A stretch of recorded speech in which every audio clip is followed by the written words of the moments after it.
Welcome to Iblis Manifestations.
Okay then, Nornagest, hello sir, and welcome to Iblis Manifestations. It's an absolute pleasure to have you on the podcast, man. How are you doing tonight?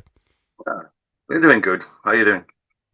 I'm doing pretty good. Yeah, I've been listening to the latest album, Ashspawn. So our mutual contact Will actually sent it to me, and I've known and followed Enthroned for many years at this point. But I was listening to it, and I was just like, man, this is fucking cool, you know, because there's just such an unhinged nature to the songs, and then the vocals and everything, you know, is almost like there's almost like a schizophrenic element to it, okay? And I like that. I really, really like that.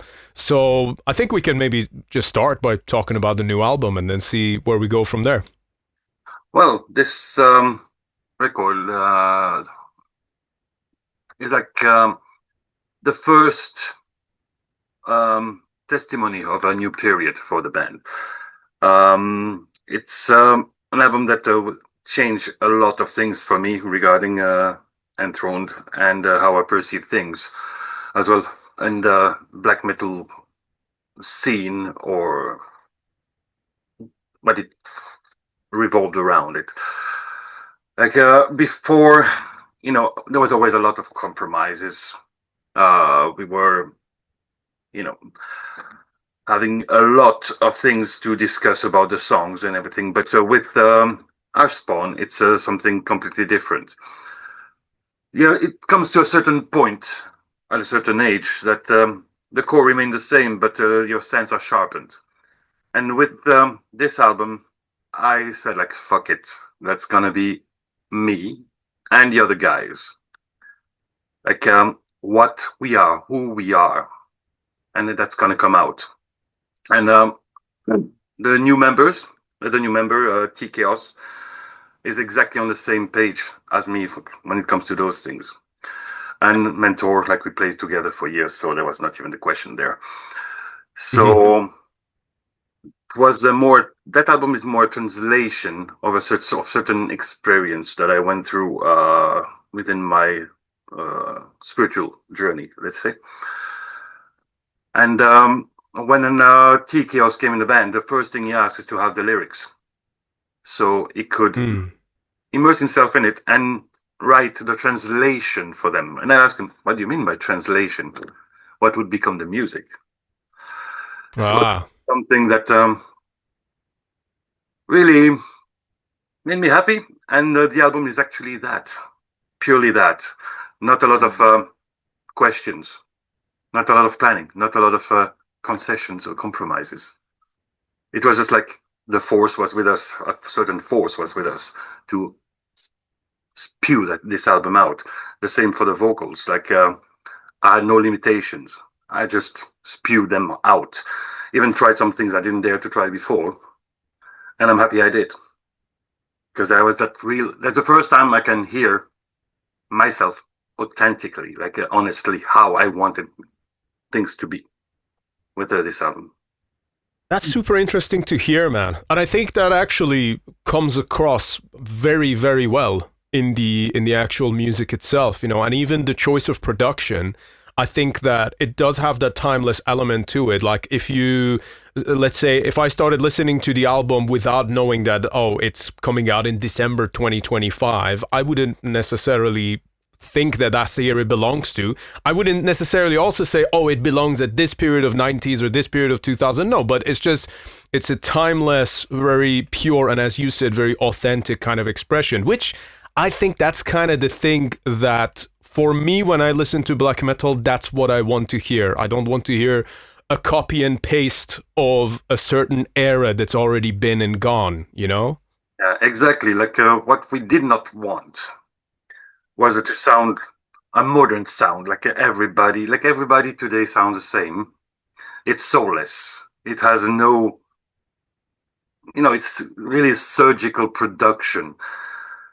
Whereas the mistakes, we are those imperfections that make a person who you are. And that's what we wanted, to have that authenticity, that almost like a analog recording with this album. It had to be, for us, authentic and represent like the concept of the album or the album itself, the music, like who we are and what we are. And we're not people who dwell on nostalgia. We are not people who are dwelling on the future. We are just like us. And this album and that production had to reflect that. So I think we managed pretty well. Some things could always be better. It's normal. If you'd say that you're not really an artist and you don't want to perfect yourself. But I'm really happy with how things turned out on that point of view. That's fantastic, man. Well, that's like the number one sign of success is that you like it and you're proud of it, even, you know, like after it's finished. That's excellent. And you know what? I think that's really interesting to me. So you made a point earlier of saying about having to make compromises in the past, and also the fact that this one you really feel yourself. That's interesting to me because you have officially been enthroned for 30 years this year. So the fact that at the 30-year mark you're releasing an album where you can say, right, we got it, you know, that's quite interesting to me. Yeah, like it's like life in general. You always have to put yourself back in question, you know. And it came to a point, you know, like when you disagree with the other members of the band or like people in general, if it's on a productive way, okay, I'm always open for it. When it's like artistic view and we are in a collective, I don't want to make concessions anymore because art, or in this case something way deeper, there's no place for compromise. There's no place, or otherwise you lose a part of yourself. And I don't want that anymore. Like I want to do something that represents me 100%. And I'm happy that with TKOs, like we have the same vision, and we go exactly on the same path, on the same sonic wave, I would say. Yeah, I love to hear that. And of course, those are the guys from Lucifer as well. So I have to give credit to them as well. They're fantastic musicians and a band for sure. Can we maybe talk a little bit about the actual concept of the album, if you don't mind getting into that a bit? Yeah. The lyrical concept of Ashspawn resolves around sublimation. So it was based on an experience I lived. Like at some point, you know, like everybody, you have something happening in your life and you're completely crushed, like to the bottom.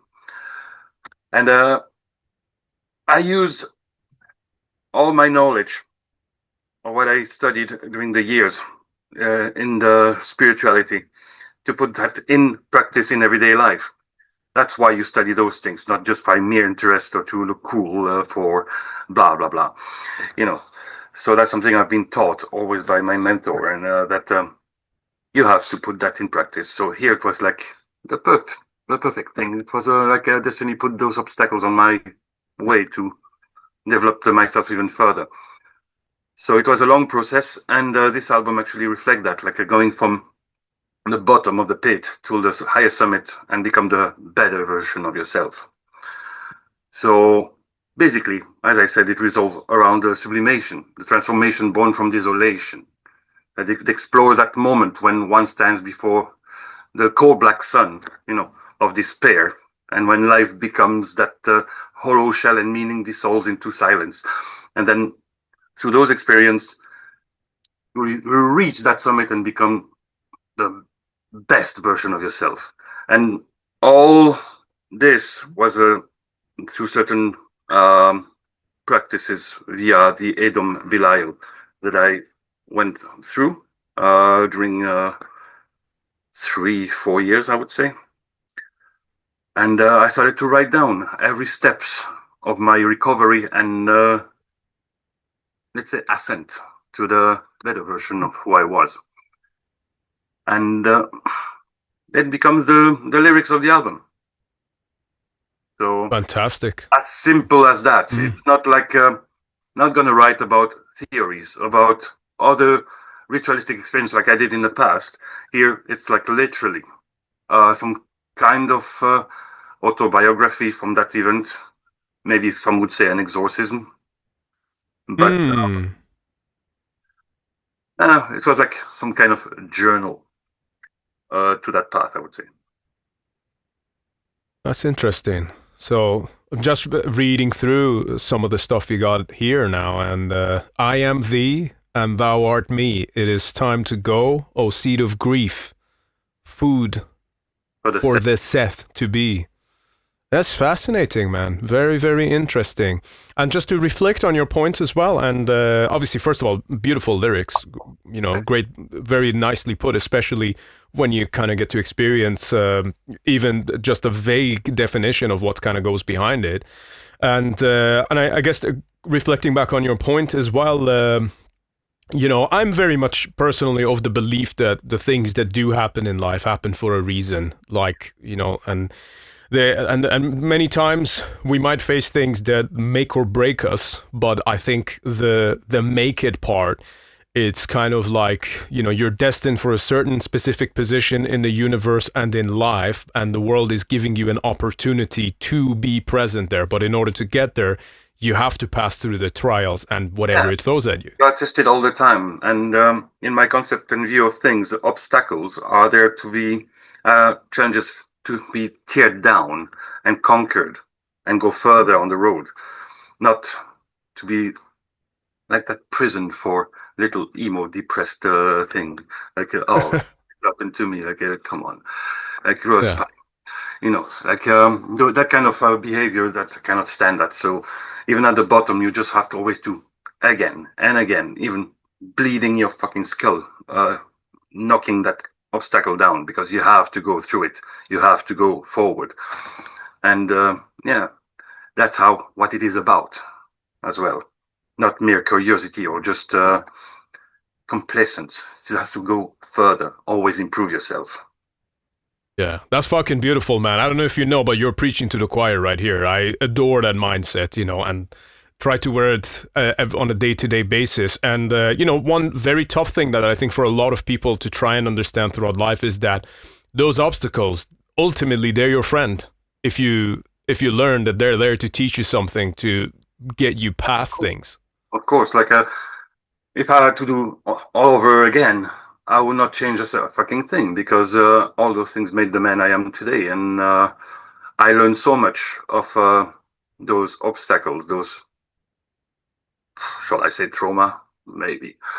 And even the negative experience and the worst of them, I would relive them again and again, because, they're actually good memories, ironically enough. It is. That's so, and I know that's something that you can say that and someone might hear it and then look at it very surface level, but you have to understand that saying something like that after years of being a living person on Earth is not an easy thing. You get to earn those words. You get to earn to say that, you know. You have to go through hell. Yeah. Be able to understand the meaning behind it. It's beautiful to say them. It's another thing to mean them and to have lived them. I mean the concepts and the things behind. So yeah. Sure. One thing I really liked about the record, by the way, is, and I don't know, like it's a bit of a criminal thing to make comparisons to art, you know. So I'm not saying it's exactly the same thing, of course. But, you know, to me, one of the pinnacle black metal releases that I always kind of reflect back on is World Without End by Catharsis. And there was, you know, like I almost said like a schizophrenic element to this record that kind of reminded me of that. And obviously, you totally have your own character with this release. But anything that reminds me of that Catharsis release, I'm like, that's fucking cool. You know, like that's the shit. It's a good album. It's a really, really good album. Yeah. Like I like the essence behind that album, like that and the Crucifixion as well. Yes, that's the one, man. That's the one. Hi there, everyone. Just a quick moment of your time. This is to let you know that my band TRIVAX will be performing all across Europe come this November and December. We are going to be going on tour to support Absu joining forces with Zemail to do the 30-year anniversary of the Son of Tifereth album. And we will also be joined by Ancient. So this is quite a legendary lineup, as you can already understand, and it's an honor for us to be a part of it. District 19 are doing the courtesy of organizing this run, and we're going to be playing a lot of different places. We're going to be doing quite a number of shows in Germany. We will be playing in Italy, in Belgium, Netherlands, France, Austria, Switzerland, and that includes Eindhoven Metal Meeting, Brain Crusher from Hell in Germany, and Unholy Congregation in Belgium. And it's going to be a blast. We're very much looking forward to it. And of course, we're going to be playing in Poland as well, which will be TRIVAX's first time. This is going to be a very special run, and we are going to be supporting our album The Great Satan, which came out via Osmos Productions on the 30th of May earlier this year. So you can expect to hear a lot of those songs, and you can also expect to see us at the merch table. So please, if you're a fan of the podcast, feel free to come along and say hello at the merch table. I will be around, and so will the rest of TRIVAX, and we look forward to seeing you all in the flesh. There will be a number of other shows that TRIVAX are also doing outside of the tour, so make sure to keep an eye out on those as well. And of course, if you do also wish to support TRIVAX, you can visit our Bandcamp page. We've got very limited number of copies of The Great Satan available on there.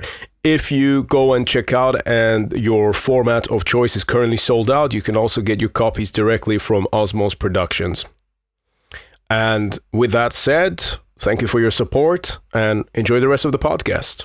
Yeah, no, I think it's really good. And you know, at the end of the day as well, when you're releasing an album, I think one of the great things is the fact that, you know, when you release a record as an artist, and I'm sure that you're already fully on board with this, but, you know, it's not just about, oh, how many streams this is going to get or how many copies we can sell or like whatever. Like that thing is completely bullshit. What you're really doing is carving out your own legacy as a human being on Earth so that album is going to be here. Whether you're here or not, it's like almost like a piece of you. It's an essence that you're leaving behind. So again, that authenticity, it must feel very rewarding to be able to confidently put that out there and then at least know that someone's going to pick up on it, you know? Yeah, like the number of streams, etc. Well, that's something the label is really happy with. And, you know, it's like you said, it's like leaving that piece there of information. It's a bit like when you write a book, and that a piece of knowledge is very personal. It's not for everybody, but somebody's going to pick it up, make its own interpretation of it, or actually maybe get exactly what you meant by it, and go on that path that that release or that writing was supposed to be was written specially for, if you see what I mean. So yeah, the number of streams and the comments and all those things, especially in today's world, that's to me something really superficial and well, that's the deal with the label. I would say I'll leave that for them to appreciate. Yeah, yeah, of course, man, absolutely. But ultimately, you know, it comes about the art. I almost always felt like it's a bit of a strange kind of relationship. I think we talked about this a little bit when I had Eric from Watain on the show about a year and a half ago or so. And you know, it's to me, it's almost like the industry element of music, especially when it comes to black metal. It's almost like it's just an excuse so that the music makes its way out there, you know. But it's just like it has so little to do with the art itself and like what this thing is fucking about, you know.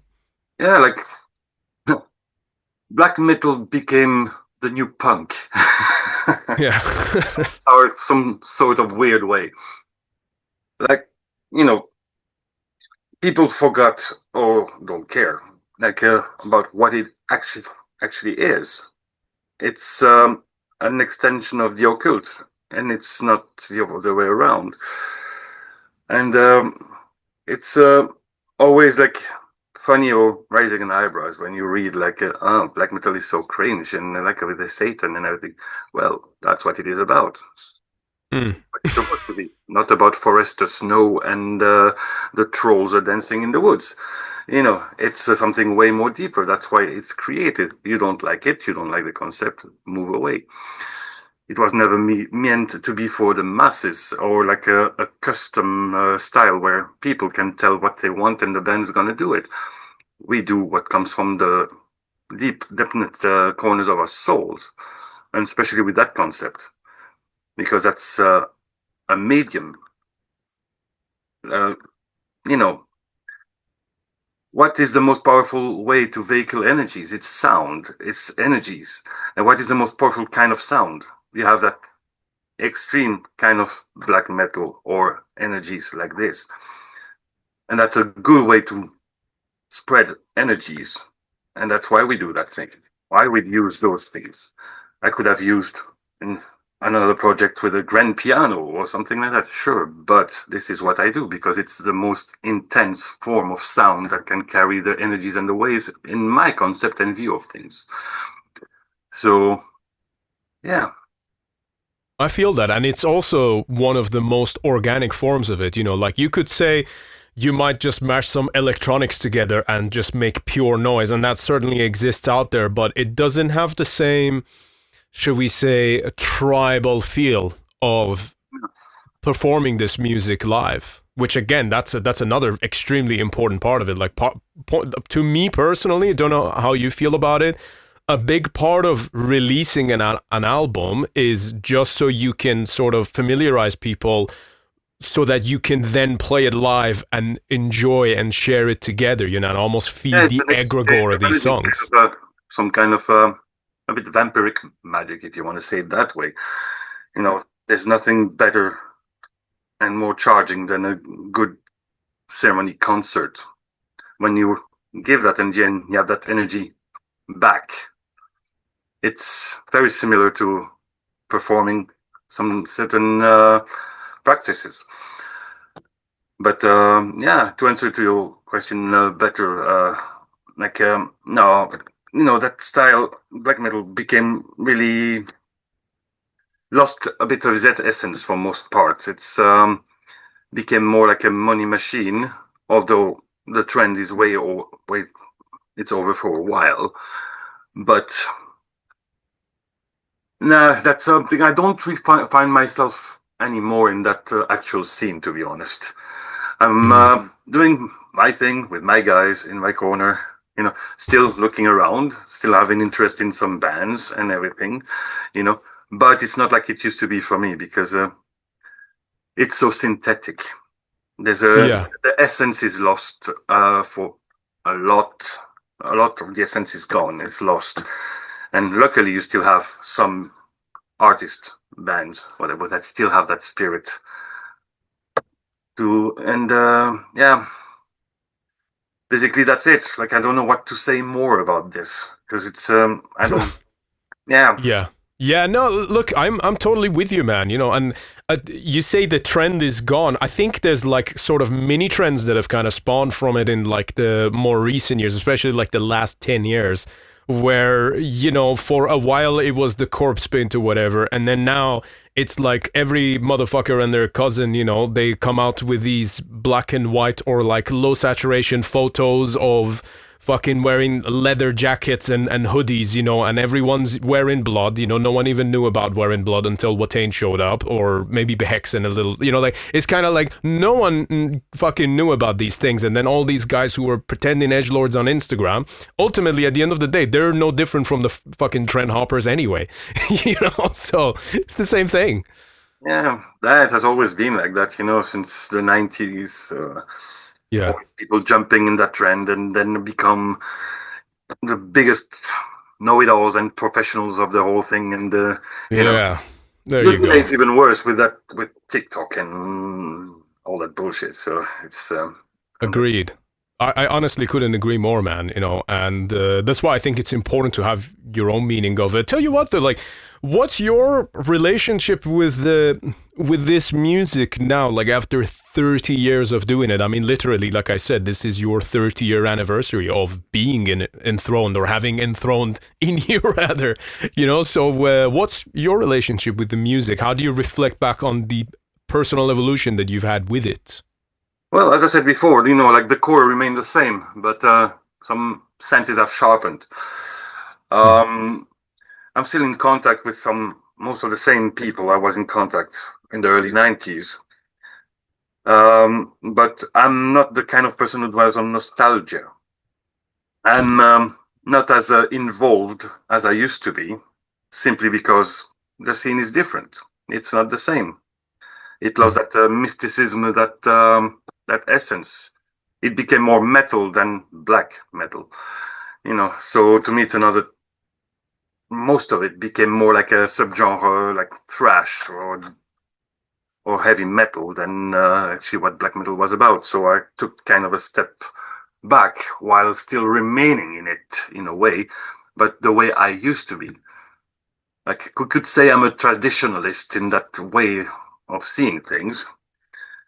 But yeah, I'm, yeah, like I said before, like, I I'm not nothing to do with I don't feel anything with all that new thing to expose yourself in that on that level. Like, it, to me, the new currency of this scene became attention, and the more you have attention, the better it is, whatever it is. Like, you have to sacrifice your philosophy, the way you are, what you stand for, just for a bit of attention. And to me, I don't want to have anything to do with that kind of thing. Very, very interestingly put. And I do share the same mindset as that. So you're saying that it became more about attention, but ultimately, if you want, I guess, the right kind of attention, then you sort of almost have to toe the line, you know, and say what is acceptable to say, essentially, isn't it? Yeah, that's the world of today.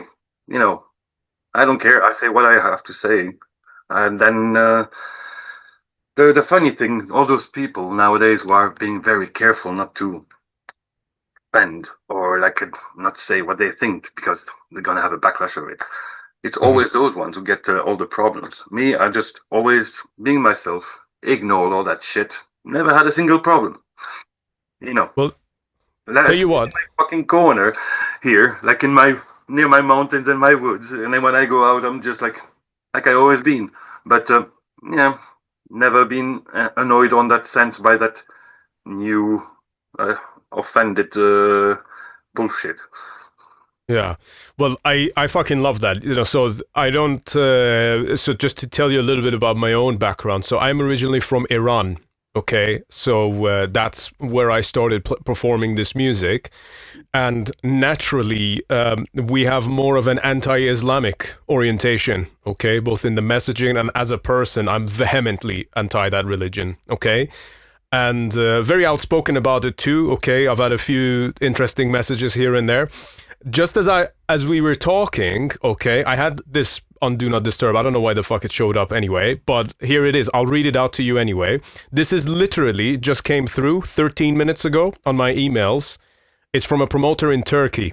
Hello, after Sarin Vomit members in jail, I don't recommend to book your band for this country. It is dangerous. Thanks. All right. I literally just received that email as we were talking. So, but that, to me, that's the fucking essence, Like, I don't think that most people, even all the, edgelords and the trend hoppers who claim themselves the scene police or whatever, the self-proclaimed ones where they've had never anything interesting to offer, I don't think that even those people truly understand the sheer power of this music, of what can actually happen to the human consciousness and the vibrations of the planet if you really align things and push forward with it, Yeah, they just think it's like I said, another type of rock or metal music, which is not. In its essence, it's not. When it's done how it's supposed to be, it's not. It's way more deeper than this. And of course, you have all those extremists, whatever they are, who are going to try to shut you off because it doesn't please them. Well, they can try with you, with me, with anybody who has a bit of brain.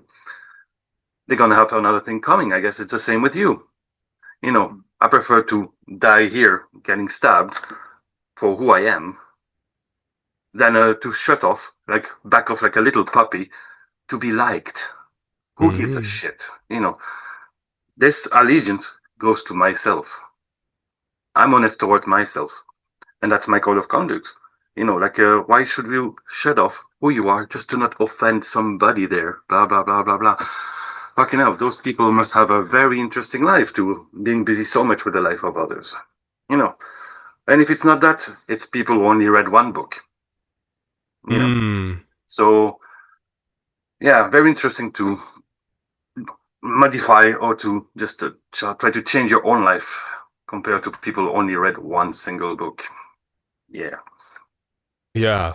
Beautifully put though, man. That's fucking great. I wholeheartedly share the same trail of thought there. No question about it.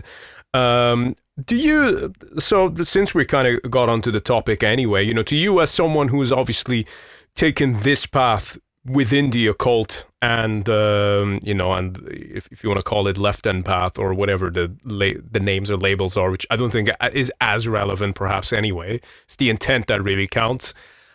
What's your sort of reflection on the rise of Islam in the West, particularly, obviously, your home country of Belgium, but now I know you're in Norway as well. I know it's still a very growing thing over in Scandinavia as well, unfortunately. But what are your thoughts on that? Do you think about that much? Hey, just a quick moment of your time. For the past 3 years, Iblis Manifestations has been entirely self-funded. This means that every subscription fee, every piece of equipment, all of the travel expenses have come out of my own pocket.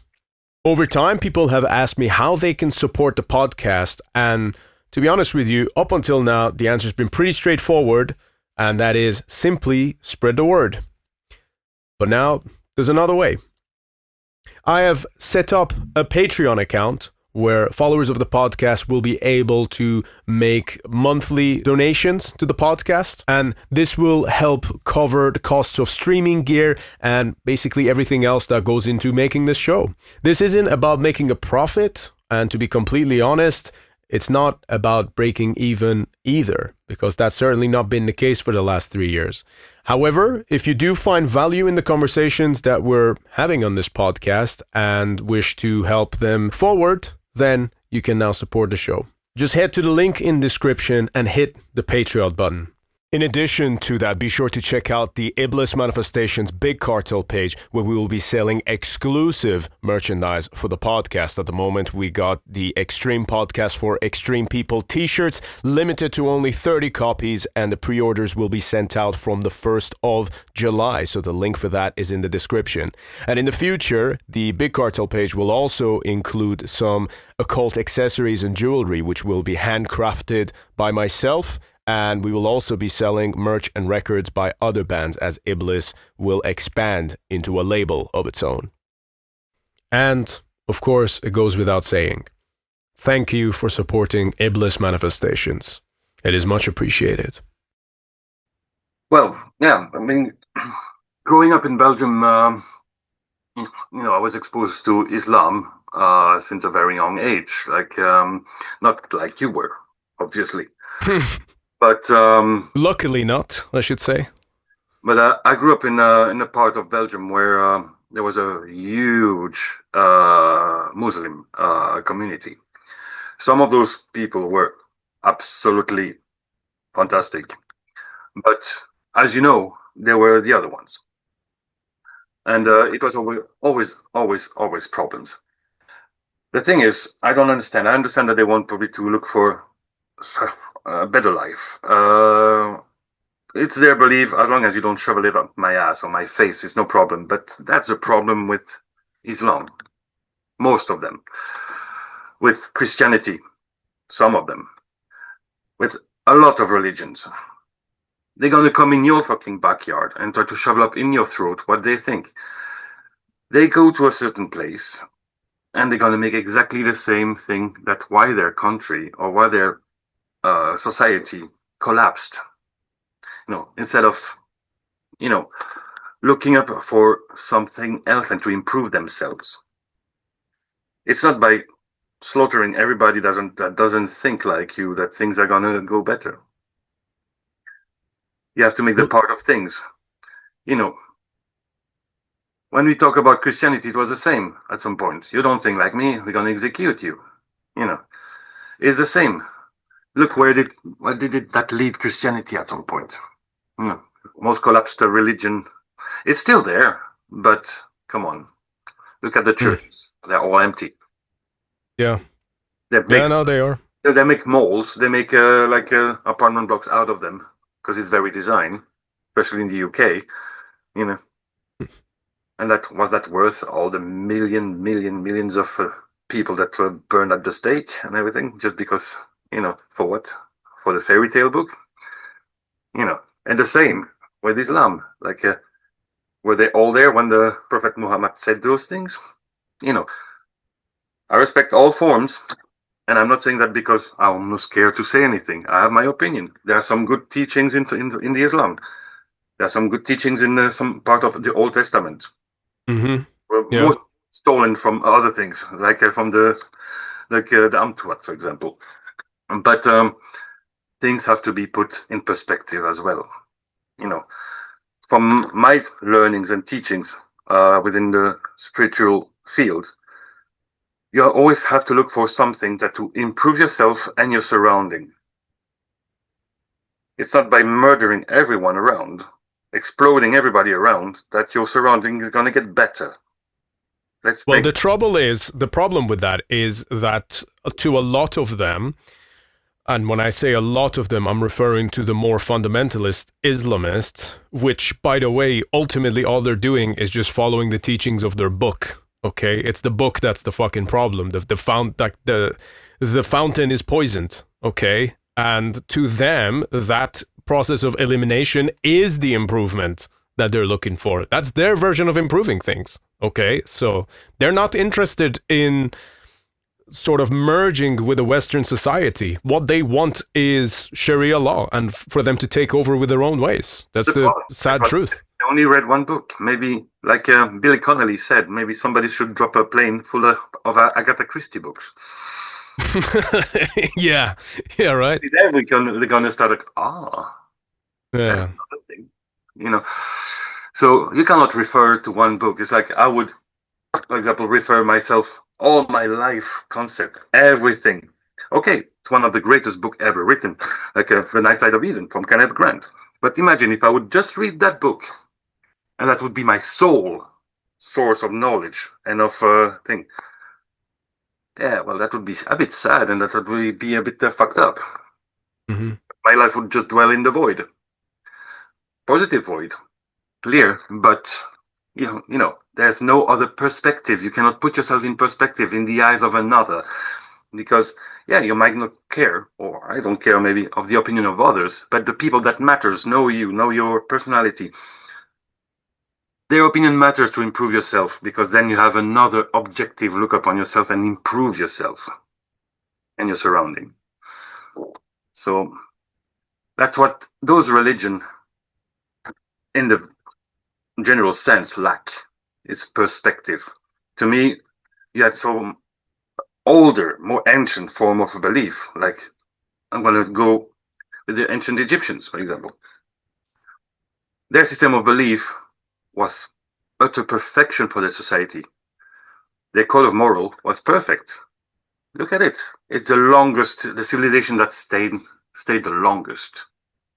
Mm-hmm. They refused a certain kind of evolution at some point, because they knew it was going to make them weaker. So they remained, like, for how many thousands of years at the same level, you know, but with the basic principles. And they were the greatest civilization that ever walked the earth, and the longest living. And it was destroyed by what? By the Greeks that came and take that out and then put their own democracy things in it. Greeks had a fantastic system as well. But from the moment you want to push the ideas of your ideas into somebody else's throat, there's something wrong with you. Yeah. Yeah, absolutely. Yeah, and by the way, I like how you did democracy in quotation marks for the Greeks, you know, because that same system in today's world would be extremely offensive to a lot of people over here, you know, but obviously they perhaps might lack the perspective as that was a different time and they operated on a different set of things. Well, everything has a different perspective depending the culture, the time, and the character of the people. Of course it does. But the general idea remained the same in every culture, in every time, and in every space. It's a absolutely logic and mathematical, you know. Absolutely, yes, yeah, of course. I think that those are the kind of like some of the best tools that we have to actually be able to dissect and understand the reality and the matrix that we are in. I fully agree with you on that. I think that one thing you said that was interesting. You said that the Egyptians essentially survived the longest because after a certain point they denied a level of evolution. That's very interesting to me, you know, because you could almost reflect on the story of Adam and Eve. I mean, if you want to look at it metaphorically, they ate from the tree of knowledge, and that's the thing that basically got them fucked up. You know? Yeah, that story, like, taken from Sumeria. Yeah. Yes. Yeah. There was a very similar story in ancient Egypt, you know. So, like, yeah. So, yeah, the guy who was crucified as well on his tree, and who had 12 apostles as well in Egypt, way longer before it appears in a certain book, you know. So yeah, absolutely. Well, and also it's essentially the same story as Prometheus as well. If you think about it, it's exactly the same actually. And that kind of thing always fascinates me as well, you know, because I think you make a fantastic point by saying that it's important to read multiple different books to understand the different perspectives. But I also think, you know, once again, you made a fantastic point. I just really quickly want to touch on it. Where you said that there are good teachings within Islam or the Old Testament, you know, and I frankly think that in terms of a blueprint of a day-to-day life, I actually follow a lot of those, but not necessarily through the scope of that specific religion. And, you know, and I think that the way that I kind of look at it is that a lot of these books can be very interesting once you start to look at them metaphorically. So what is the tree of knowledge? Is that AI? Is that nuclear energy? Is that, Once you start looking at it from that kind of lens and then start applying it to a more modern worldview, because the current world is modern, but nevertheless it's just as real as anything else that's been before it. You Exactly. That's know? magic. Why? Like that's a funny part when people think like, oh yeah, but you are dealing with also ancient things. Ancient? Why ancient? Because you have that romantic view of medieval engravings of Satan, of Belial, and of Shemyaza. Like, no, it applies to every day, today as well, Yes. tomorrow as well. Like, you have that industry. The industry is like the work of the devil, if you want to say it from a Christian point of view, or from another point of view, from a Sufi point of view, you know.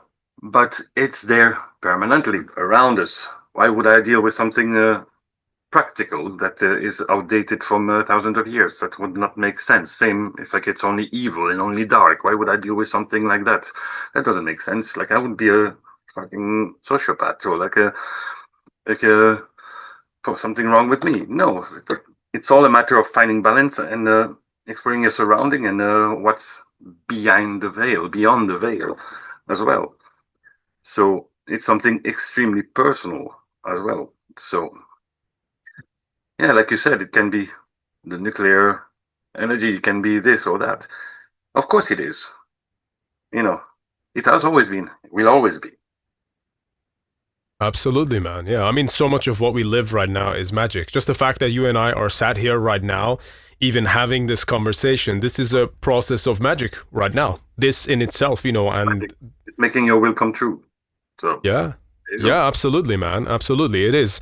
So, just kind of going back into it, what was it for you personally that kind of drew you towards a more spiritual path in life? Was this always an inclination from a young age, or was there like specific events, or did something happen to you that made you want to go down that road?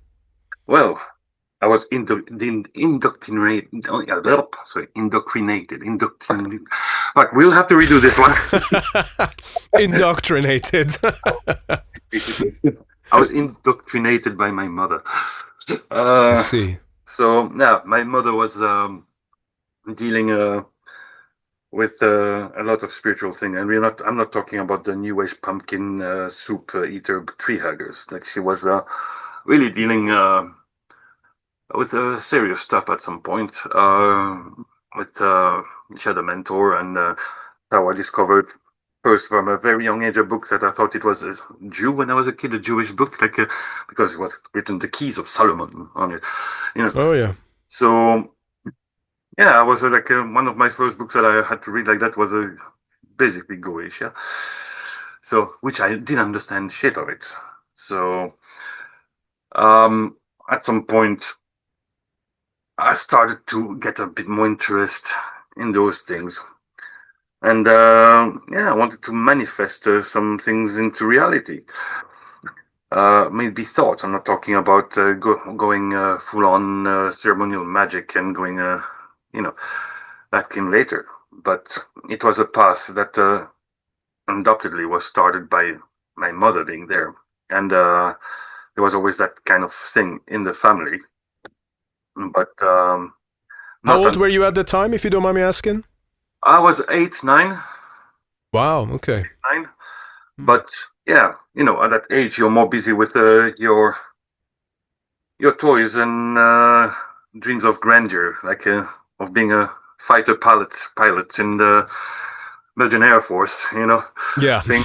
But there was that thing, that call, and a certain kind of way that was always there in the back of the head. And from a very, very young age, I always had that interest for Egypt, like many people. But mine was, if you ask people who know me, they will tell you, like, yeah, that was very nerdy.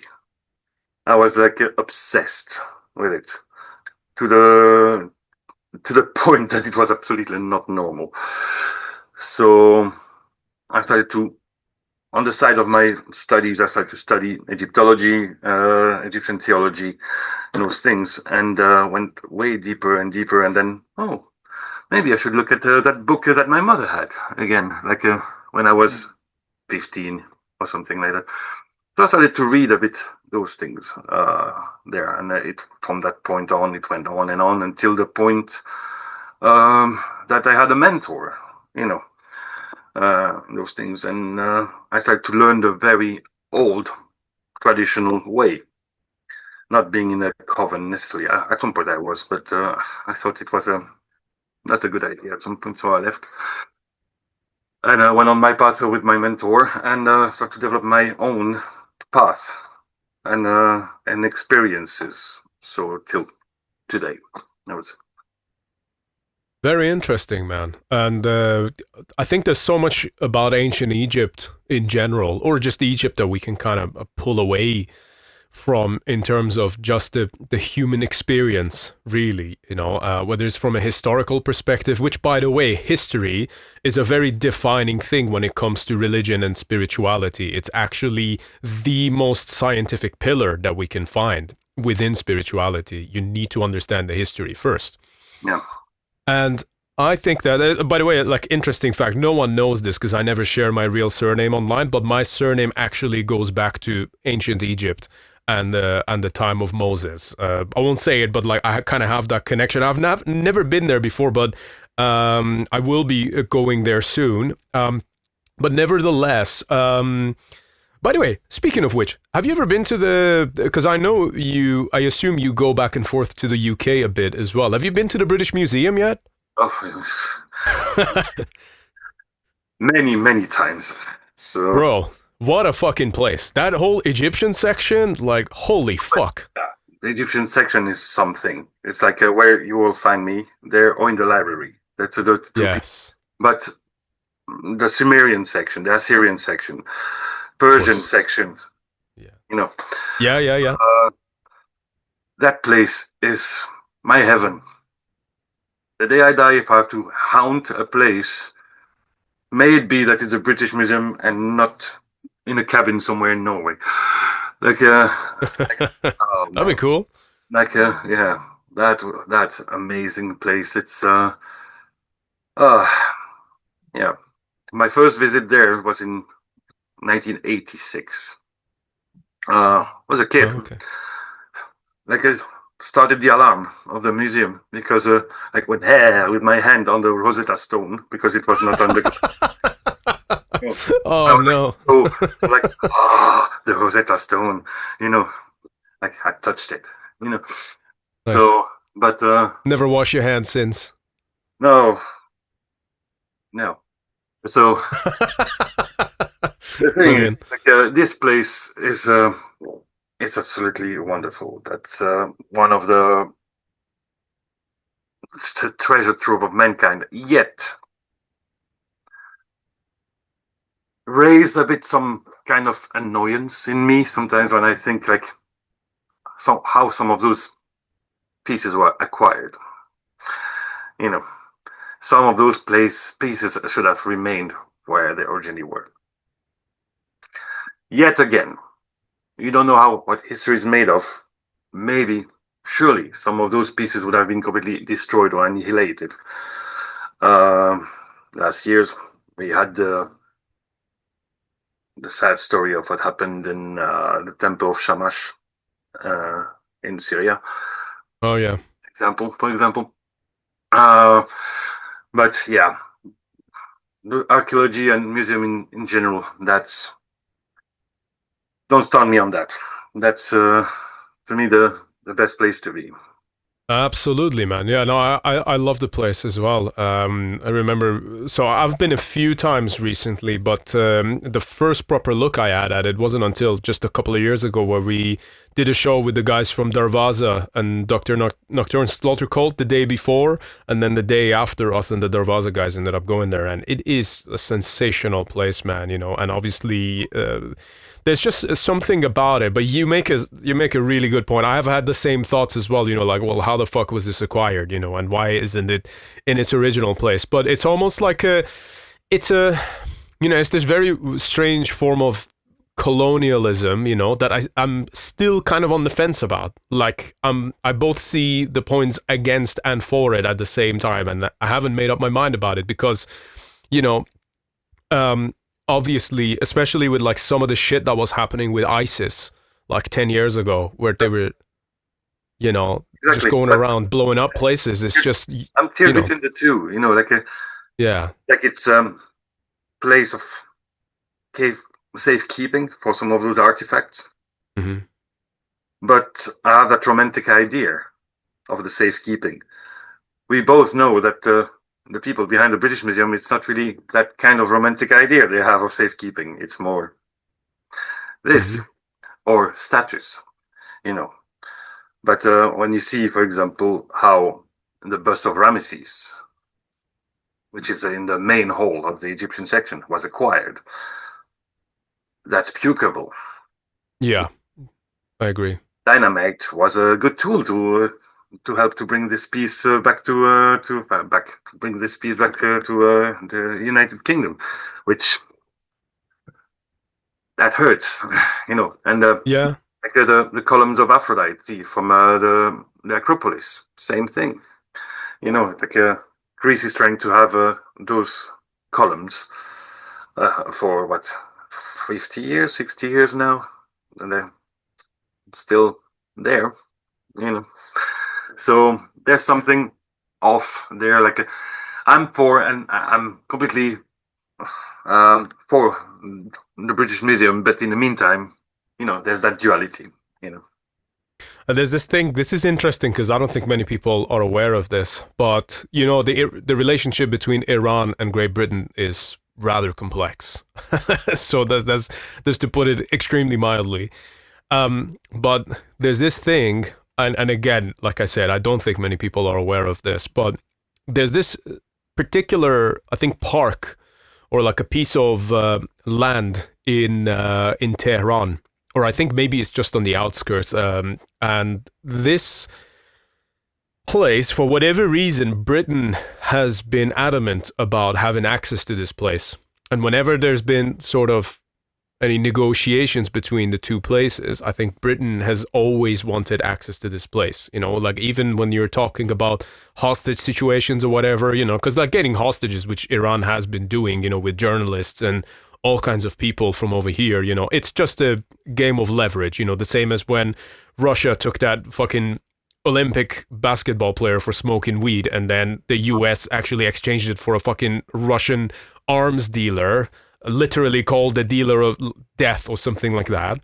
And for whatever reason, Britain's always wanted access to that park, and no one knows why. And those are the sort of things that kind of make you think about these things. And just coming back to the point as well, we're talking about what's on display in the British Museum. How much of the most important ancient totems of our world are actually on display and not in private possession of some elite, super rich person? No, that we know that some artifacts are for sure in the collection of some of those people, Yeah. But what can I say about that?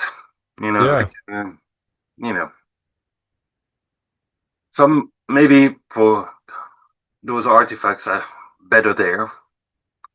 Some others, we know for most of the time, it's just like a display statue, that is our curiosity for, without showing the respect those artifacts are due to or deserve. It's the world we live in without any respect for those things, Like I said, some have the respect for those items.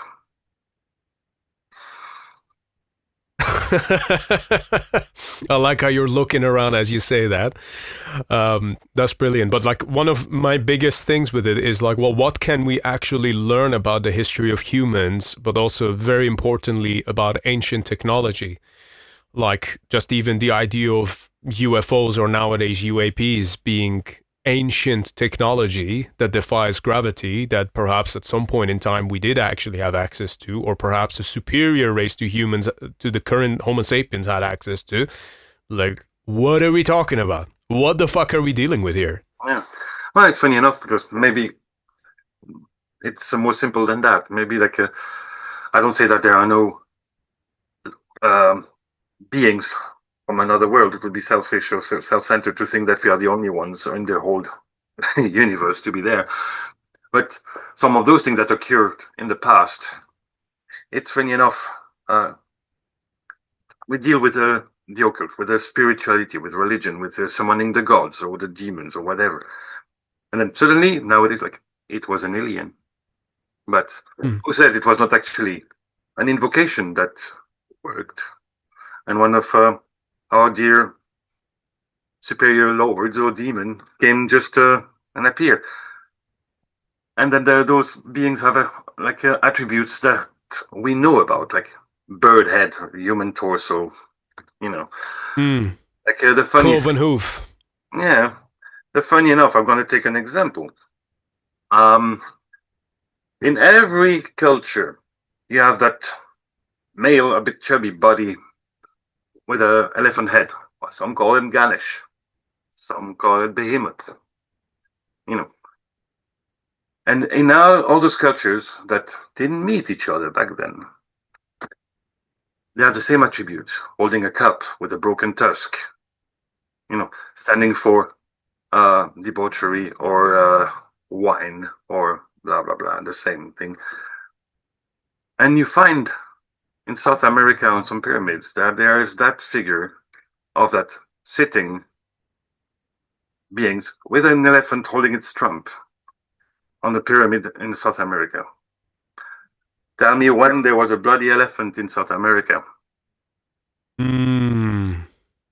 Absolutely, that's and right. All the attributes are the same as Ganesh or some presentation of Behemoth in the, in the Middle East. Yeah. That's funny enough. So, something to meditate on that. I like it, man. No, absolutely. These are things I've spent a lot of time thinking about, and it just makes you. I think it's actually necessary for us to question the reality that we are in to some extent, because it actually. I look at questioning reality as a method of preparation. Okay, because ideally we want to find out the truth, but are we ready for it? Maybe not, maybe we are, but I think that the more you think about these things, the more you question the official narratives that, there's never been any ancient civilizations or anything like that. There's nothing interdimensional. The world is only the third dimension that you can see with the naked eye. Like, that's fucking bullshit. All right, like let's not kid ourselves here, okay? Yeah, people are looking too much for things that are not there.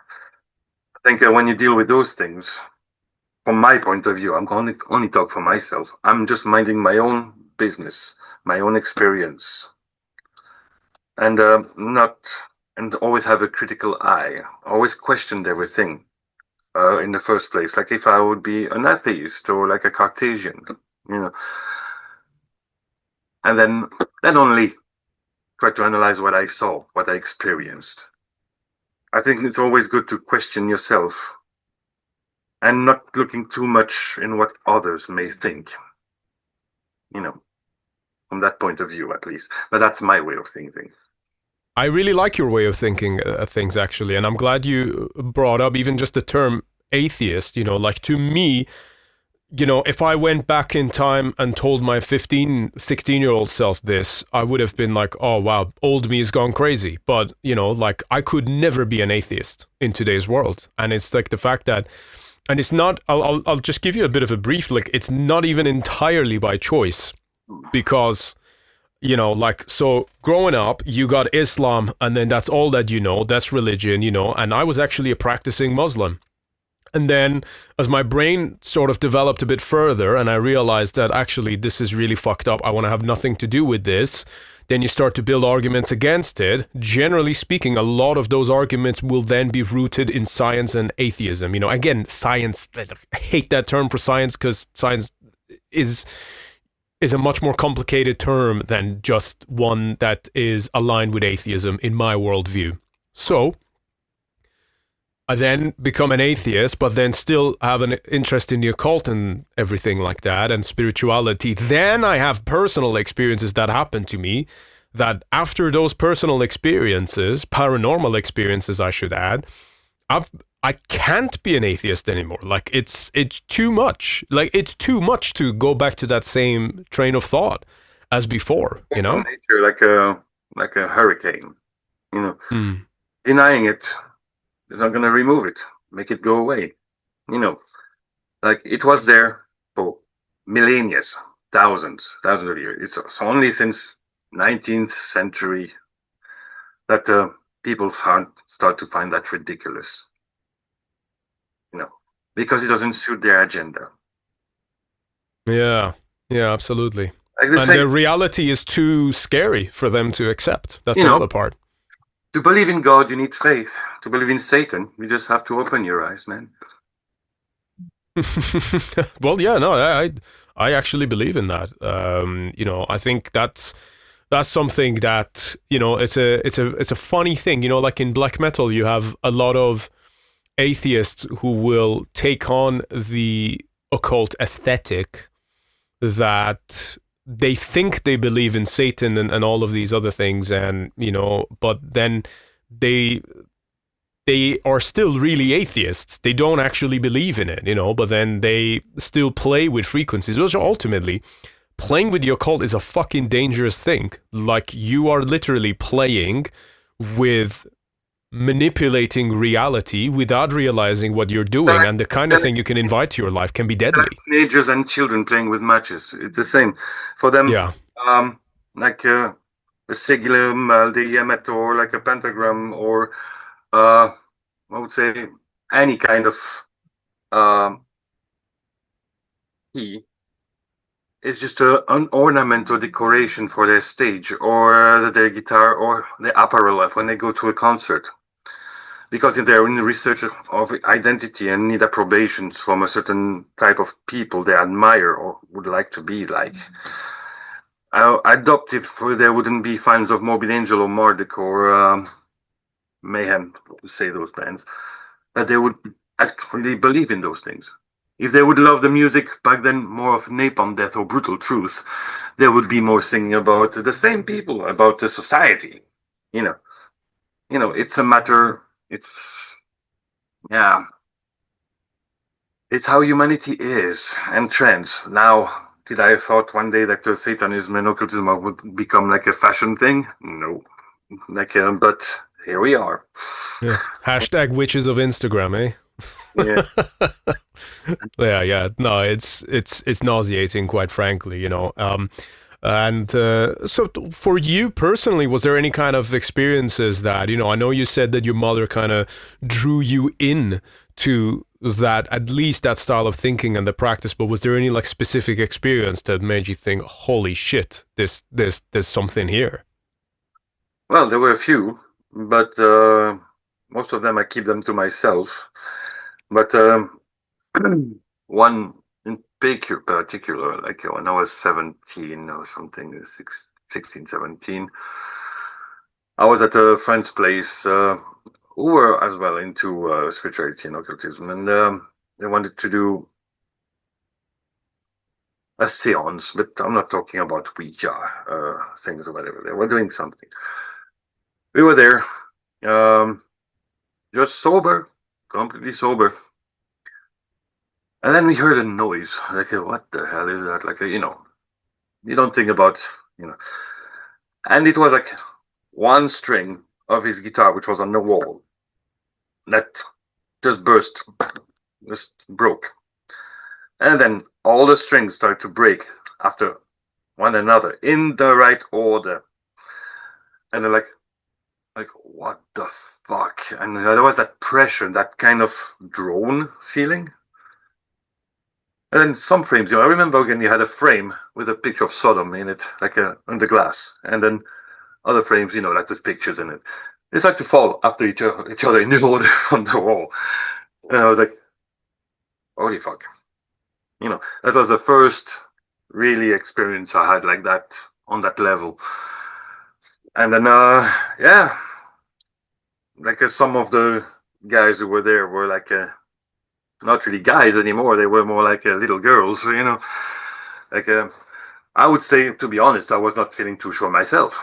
So yeah, the logic things would be just to keep your composure as much as possible in such a situation and try to close whatever was open. So took honestly a few hours for that feeling to go away, but finally we managed to close the thing. And that's experience that stayed, And in the future, later on in the future, I had other experience, let's say. But that I keep to myself. Well, I really appreciate you sharing that, man. And you know what's interesting is having had similar experiences myself, although what you're saying, that's super vivid and so like in your face, isn't it? But having had those kind of experiences personally, not just on my own, but like with other people as well, so that I know I wasn't the only person who saw it or heard it or felt it. The moment when you said we were sober, I already knew. I was like, I've had to say that so many times. I insist because like the people, they had some drugs. Oh, no, absolutely not. Absolutely not. We were clean, sober, whatever you want to say. Never took drugs at that point, ever. So no, it was something, it's something very impressive when something like that happened. When especially in the first time you see something like this. So that opened not a door, I would say a fucking gateway for my unhealthy curiosity.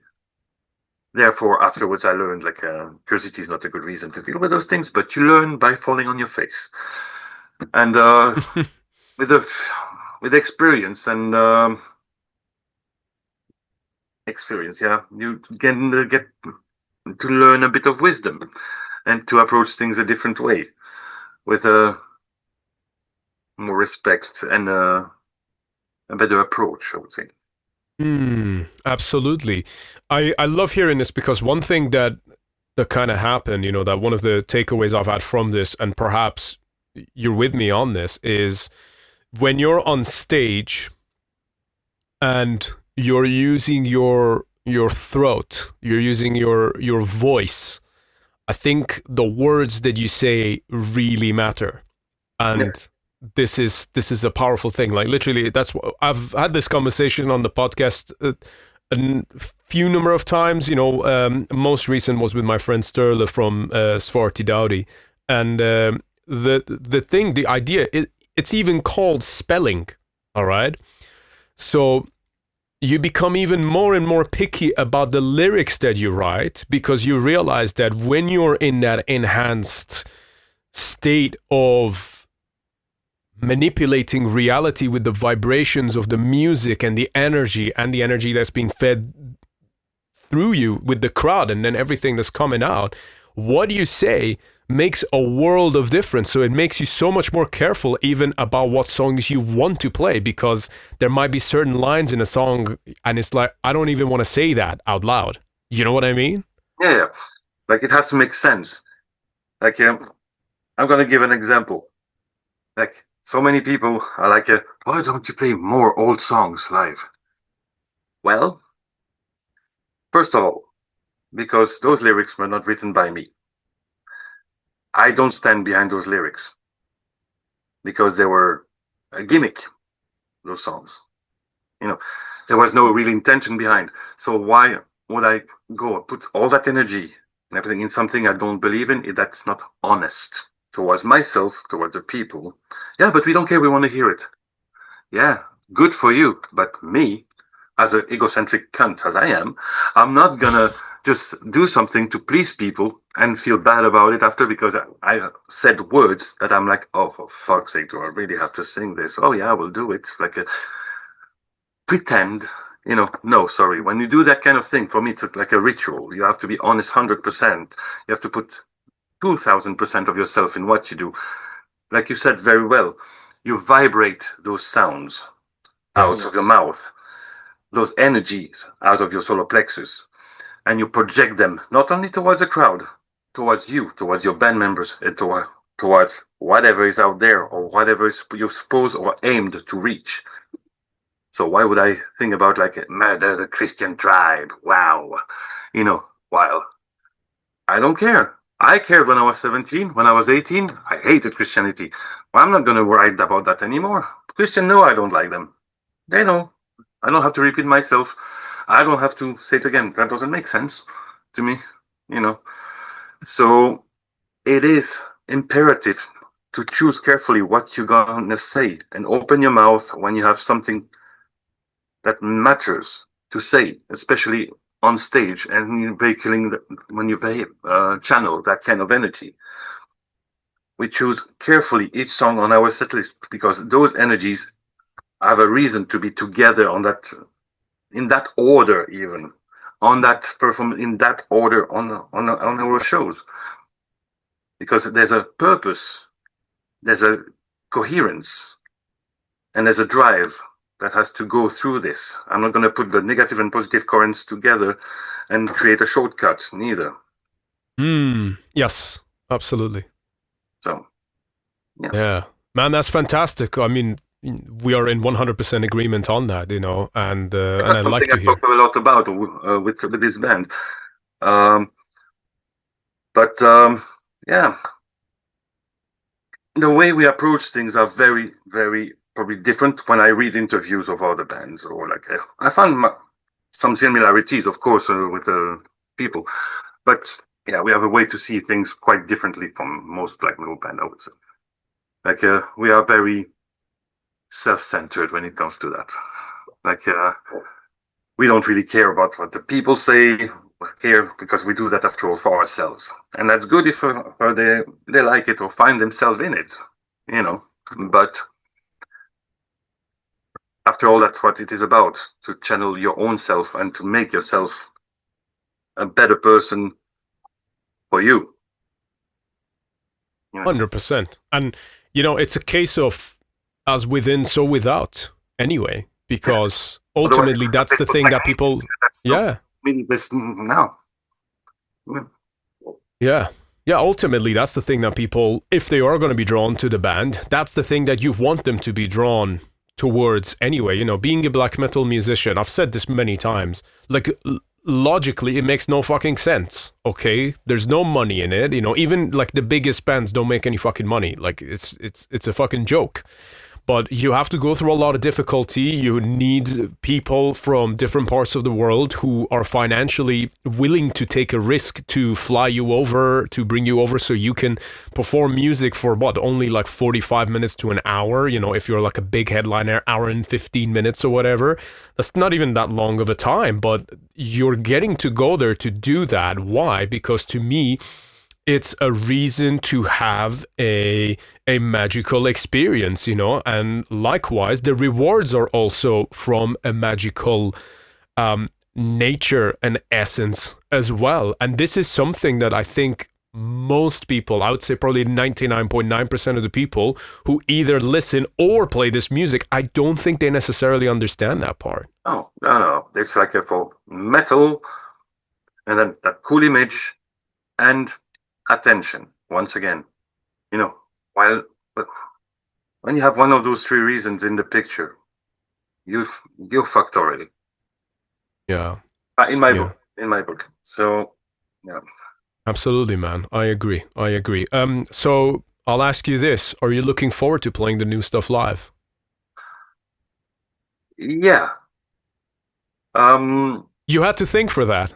Yeah. No, I'm looking forward to perform that set list with the guys I'm gonna be on stage with at that time, especially.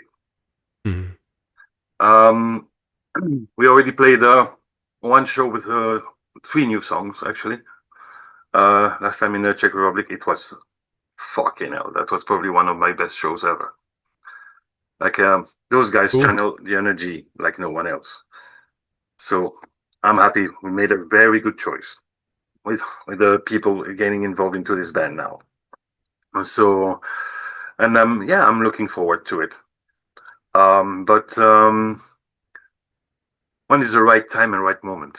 Like we choose now. Like people noticed, like Enthroned is not that much as present live as you used to, Yeah, that's a deliberate choice. We decided we're gonna play less shows now because there's many reasons behind this, but yeah, I want to give those shows the proper energy with the proper people, and not gonna take that guy. If that guy cannot do the shows, I'm gonna ask a guitar player of that band. Oh, yeah. No, we have an alchemy with those people now in the band. The guy who's playing the drums for us live now, because of Mentor cannot play the shows anymore for the time being, is a fucking machine, first of all, but the feeling, he has that emotion, that feeling. And from a personal point of view, same thing. So we are on the same page as well for that. That was important for me to take somebody that understands the concept, the idea, adheres to it, and lives by its codes. So playing those songs live with those guys, it's a magical experience, even more magical experience. Sorry for my phrasing. So yes, I'm really looking forward to it, but in the right conditions. Of course, man, absolutely. Well, looking forward to seeing it all. Nornagest, my man, this has been a fucking fantastic conversation. Thank you so much for your time tonight and your honesty as well and transparency in sharing a lot of these things. Well, if you're not honest, what can you be? I hate hypocrites, I hate thieves, I hate idiots. So yeah. Beautiful, beautiful. That's literally music to my ears. So as we kind of wrap this up, is there any kind of like last minute plugs or anything in general you kind of want to put out there? This is your moment, man. If you want to share anything about the new album, new live shows, life advice, whatever you want to do, man, the stage is yours. Well, I would advise people to, when they listen to the new album, if they want to check it out, to listen to it in its entirety while reading the lyrics. It's very important to have another perspective on that album. It's not an easy listening album, but it has a certain reason why it's built that way. And when you have the lyrics, you will understand it better. And to come to our next shows to experience that live, maybe that's something to consider as well. Fuck yeah. That's fantastic stuff, man. Thank you so much again for coming on the podcast tonight. Really appreciate it. And to everyone who's been listening to the episode, hope you guys enjoy this one and you know what to do. Go and support the fuck out of Enthroned on their newest album and make sure to read the lyrics, okay? Anyway, we'll see you on the next episode of Iblis Manifestations. Bye-bye.